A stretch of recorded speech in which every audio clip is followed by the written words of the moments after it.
आप सभी का आपके पसंदीदा यूट्यूब चैनल में स्वागत है। यह वीडियो 12,460 शिक्षक भर्ती से संबंधित है। 12,460 शिक्षक भर्ती का मामला इस समय सुप्रीम कोर्ट में पेंडिंग है और इसको लेकर के तमाम सुनवाइयों का दौर जारी है। पिछली सुनवाई 9 मई को हुई, उसके बाद एक सप्ताह बाद बुधवार को मामले लिस्टेड हुआ 15 तारीख को, और 15 तारीख को आपका जो मामला है डेली काज लिस्ट में 115 नंबर पर लिस्टेड है, जिसकी सुनवाई होनी शेष है। और उम्मीद है कि आपका मामले का सुनवाई भी होगा और वो जैसे जज साहब का जो मूड था, जो स्थिति थी, उसके आधार पर अंतिम निर्णय भी हो सकता है। आखिर इसमें हो क्या सकता है, इसी को लेकर के आपके मन में जो डाउट है कि आखिर सुनवाई होगी नहीं होगी, होगा तो कैसे होगा, इन तमाम बिंदुओं पर इस एक पॉइंट हम चर्चा करेंगे। सबसे पहले आपको यह अवगत करा दिया जाए कि 9 मई को सुप्रीम कोर्ट में मामले की सुनवाई हुई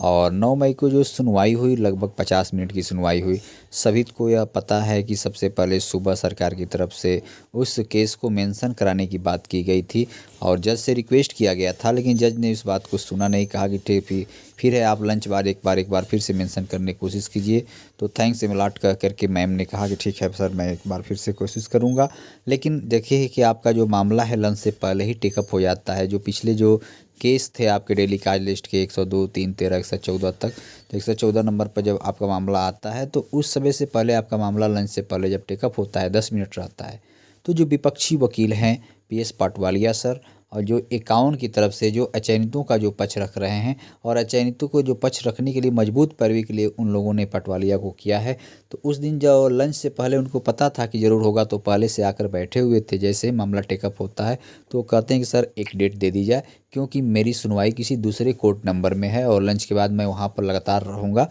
तो जज ने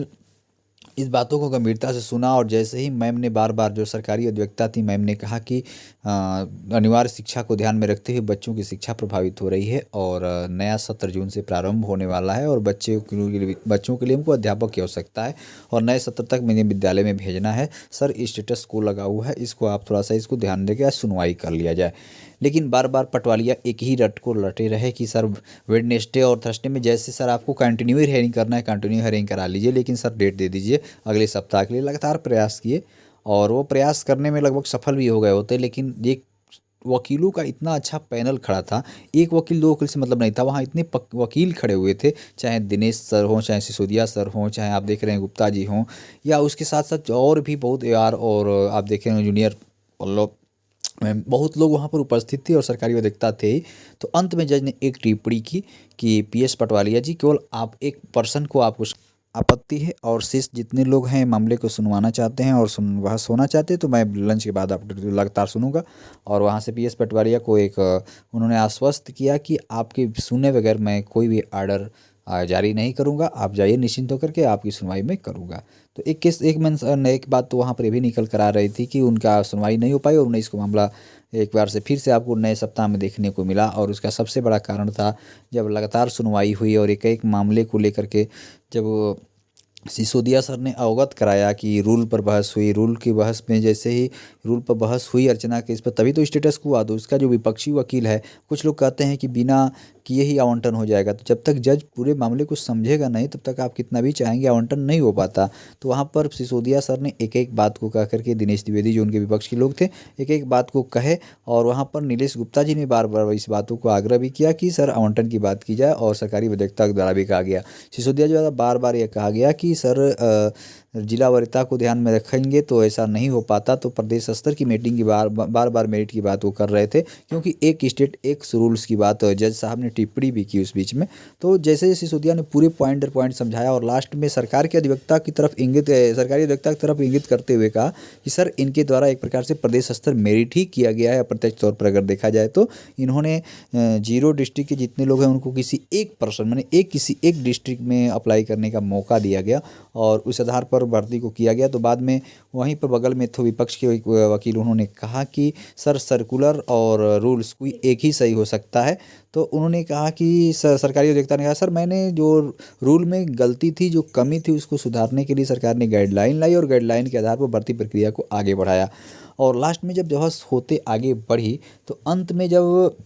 डायरेक्शन लेने के लिए, जो क्लियरिफिकेशन लेने के लिए डायरेक्शन वहाँ पर डाला गया था सरकार की तरफ से, उस पर बहस हुई और उसको सर ने फिर से मंगा कर देखा जज ने, और देखने के बाद उन्होंने कहा कि ठीक है, जो पहले से नियुक्त हो गए हैं और वर्तमान में जो अपॉइंट हो चुके हैं, जो विद्यालय भले नहीं मिला है, अर्थात टोटल 11,804 जो जॉब कर रहे हैं वो एक प्रकार से सिक्योर हैं। और जो आपके पास 656 पद रिक्त बच जा रहे हैं, इसके लिए आप क्या कर रहे हैं, कैसे इसको भरेंगी, और इसके लिए आपको 1 सप्ताह का मौका दिया जाता है। आप जाएँ, आपको मध्यस्थता दी जाती है, आप दोनों टीम जो कानून के रूल्स और ये जो आप बच्चे देख रहे हैं इसके बीच की आप मध्यस्थता कीजिए और इन पद भरने का प्रयास करिए। और देखिए इसके लिए क्या आप लेकर प्रपोजल आती हैं, जाइए अपने सरकारी अधिकारियों से इस पर मंत्रणा भी कर लीजिए, और बुधवार को आइए, मामले को हम अंतिम रूप से वहाँ पर सुनेंगे। तो अब यह बात निकल कर आती है कि क्या 15 को सुनवाई होगी कि नहीं होगी, इनको लेकर के अभ्यर्थियों में उहापोह की स्थिति है। तो एक प्रकार से आपको बता दें, लास्ट में जब मामला अंत में जब समाप्त होने पर था, तो सरकारी अधिवक्ता के द्वारा एक बार जज साहब से रिक्वेस्ट किया गया कि सर अगर मामला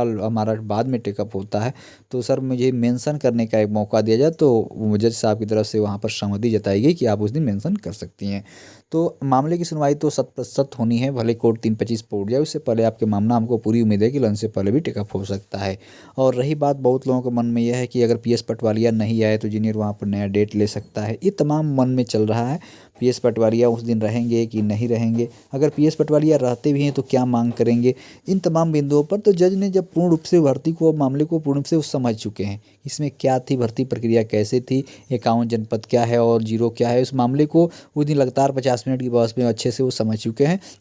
और वो एक प्रकार से देखे हैं कि बार बार वो बात जो जज की सरकारी अधिवक्ता की तरफ से कहा जा रहा था कि हाई मेरिटोरियस बच्चों का ही चयन हुआ है, तो उसकी तरफ वो ध्यान दिए और एक प्रकार से वो कहे कि 11,804 जो आपके नियुक्त हो चुके हैं वो सिक्योर हैं और शेष पदों को लेकर के ही मामले की सुनवाई होनी है। पीएस पटवारिया जो सर होंगे वो भी चाहेंगे कि हमारे जो नए याची हैं यहाँ पर पेंडिंग पड़े हुए हैं, इनका अहित ना हो, इसको लिए वो लगातार अपना प्रयास भी करेंगे। अब प्रश्न ये उठता है कि आखिर उस दिन होगा क्या, तो यह चीज़ आप स्पष्ट समझ लीजिए कि पूर्ण रूप से वो जज के ऊपर डिपेंड करता है और सरकार अपना क्या प्लान लेकर आती है वो सो नहीं होगा, उस दिन ही स्पष्ट हो पाएगा। और उम्मीद है कि पूरी सुनवाई होगी और उस दिन अंतिम निर्णय भी हो सकता है और पूरी उम्मीद है कि अंतिम निर्णय रहेगा। कोई अगर विपक्ष की तरफ से जो पटवारिया सर हैं अगर डेट लेते हैं, तो अगर डेट मिलती है तो एक प्रकार से फिर यहाँ से जो चयनित हैं उनको यहाँ पर एक निराशा देखने को मिलेगी और डेट मिलेगी तो आप समझ ही रहे हैं कि 2 महीने की छुट्टी है, तो आपको लगभग 10-15 जुलाई के बाद ही डेट देखने को मिलेगी। लेकिन ऐसा न होने की संभावना है, मात्र 1% की संभावना है।